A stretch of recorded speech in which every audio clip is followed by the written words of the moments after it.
I just got done doing a broadcast with, kind of look like I'm shiny here. Just did the broadcast with Mike Lindell and Hank Kuhneman on Gene Bailey's, Flashpoint. And he was talking about the case that he's got and where it's going and what he's about to do.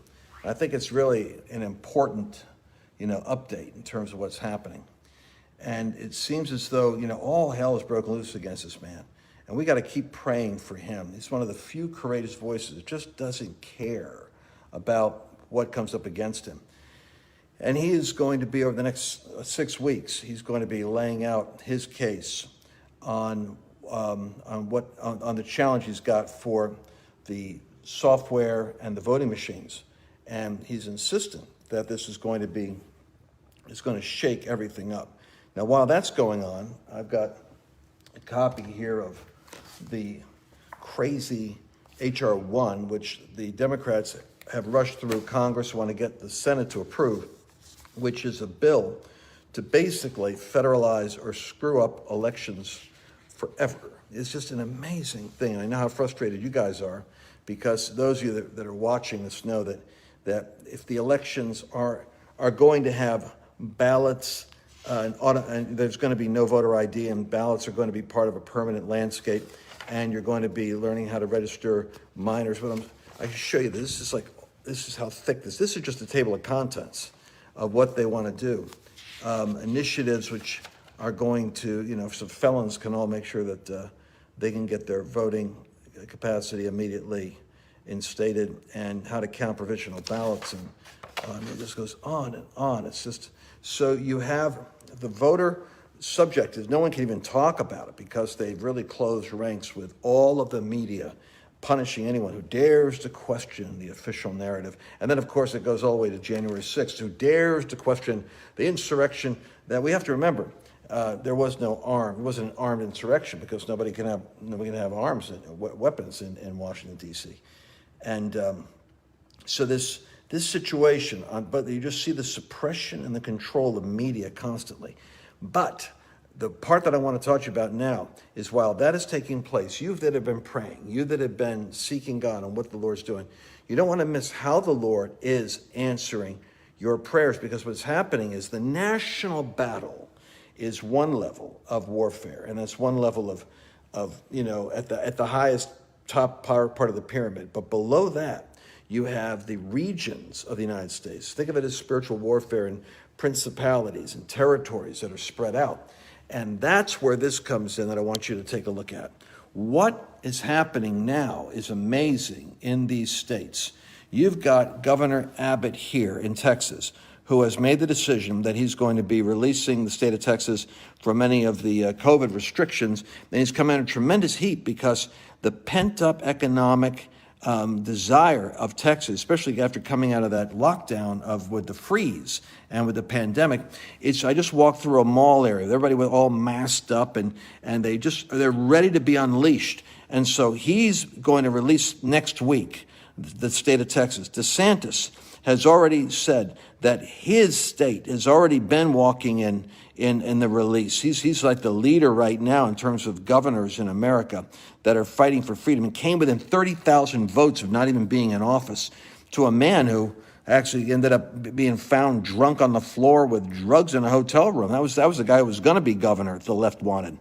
This guy here, Cuomo, who was celebrated and looked to as the next presidential contender, he's under double siege. He's got the sexual allegations on top of COVID data that looks like he was suppressing numbers and only counting nursing home deaths, but it was nursing home and hospital deaths related to his decision-making. It doubled the casualty rate. So he's undergoing the New York and California Newsom. They've already reached, I think, the 1 million vote. Now they're in the 1.5 million vote recall. They're going to push all the way to 2 million. They're not going to stop there. They're going to keep on doing the recall votes. The point is, California and New York are the poster children for the left's policies.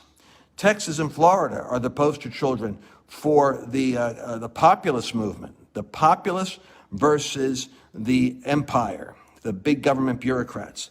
And what is Particularly galling, I'm sure, you're going to see this immediately, is the $1.9 million unnecessary, 1.9 million on top of like $29 million worth of debt. The Democrats, I guess they promised the states that if they won, they were going to just send billions of dollars. I mean, it's 90% of that money, of that 1.9 trillion, is money to go to the leftist agenda of failed, poorly managed states that are Democrat states primarily. They're the bailout money for the fiscal irresponsibility of these states.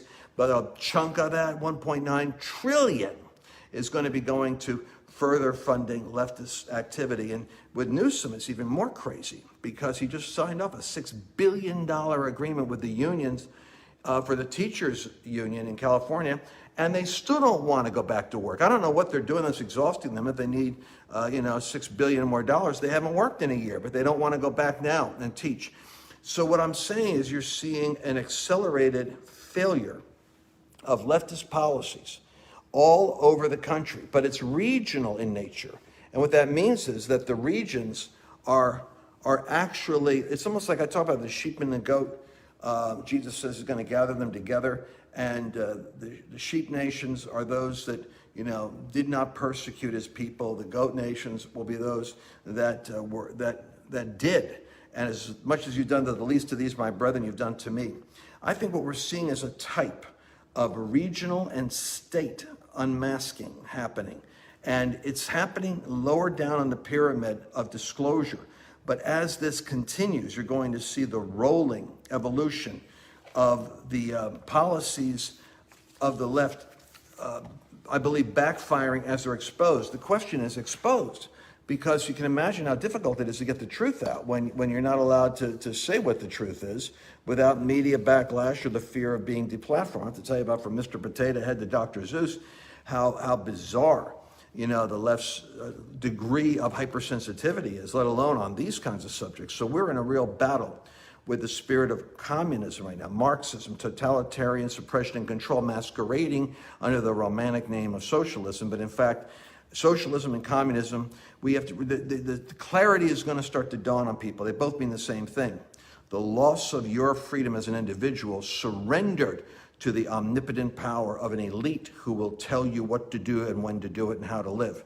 And it's the Tower of Babel versus the freedom of the Israelites.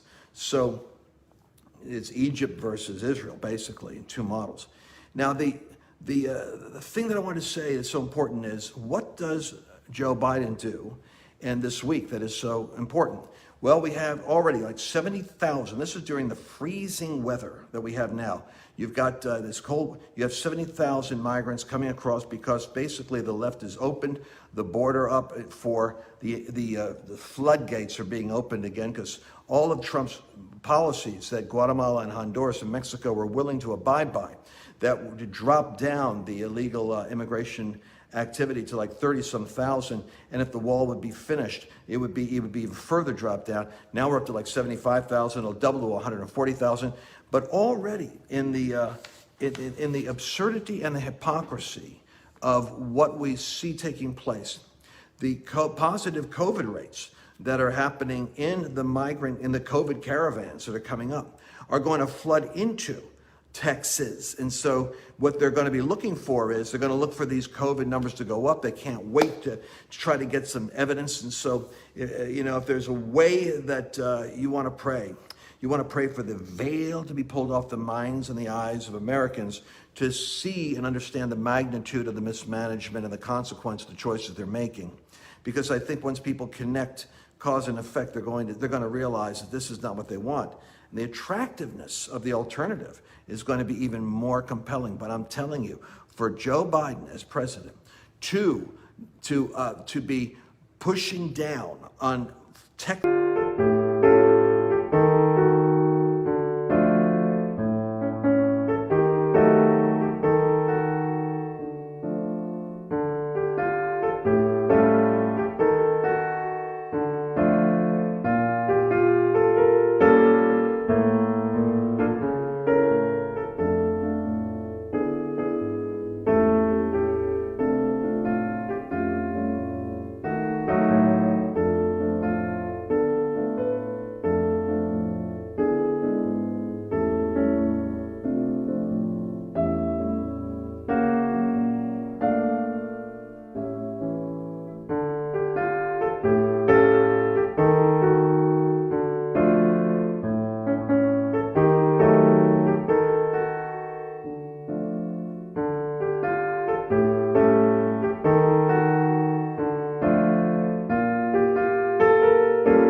in Florida for trying to liberate themselves from the oppression of the misuse of science from the federal government to continue to lock down and break up the American people and the economy and our communication, and to see the states flourishing. Florida's data in terms of employment is 50% better than California, 30% better than New York, and that's with the freedom. So in other words, by opening up the state, they even have less COVID activity than California, which is draconian shutdown in New York.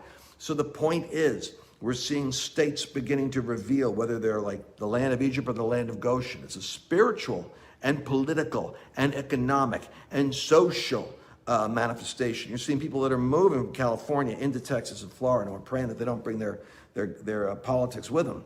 So the caravans coming in, COVID coming in, the fact that these we just had an automobile mash up in California, and it was like 25 or 30 of these illegals packed in to these vehicles that were in these trucks that were coming in. They had an accident. There was like 12 deaths, but it exposed what's going on, because this is the anarchy and the lawlessness of what government policies produces. Now, I know that frustrates you.